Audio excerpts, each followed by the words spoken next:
Hello friends, സദ്യയിലേക്ക് ആവശ്യമായിട്ടുള്ള ഓലൻ തയ്യാറാക്കുന്നത് കണ്ടു നോക്കാം.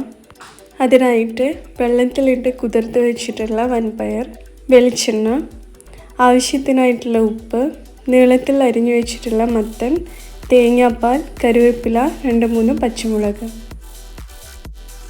കുതിർത്ത് വെച്ചിട്ടുള്ള വൻപയർ കുക്കറിലിട്ട് 2 വിസിൽ വരുന്നത് വരെ വേവിക്കാം.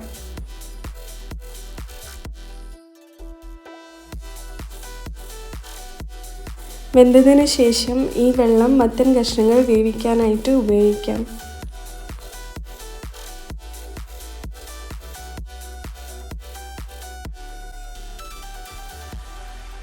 രണ്ട് മൂന്ന് പച്ചമുളകും ഉപ്പും ഇതിൻ്റെ കൂടെ ചേർത്ത് കൊടുക്കാം.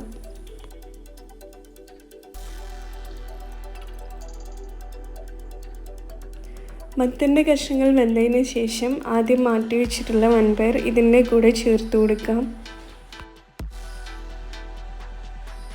നന്നായിട്ട് ഇളക്കി യോജിപ്പിച്ചതിന് ശേഷം തേങ്ങാപ്പാൽ കൂടി ചേർക്കാം.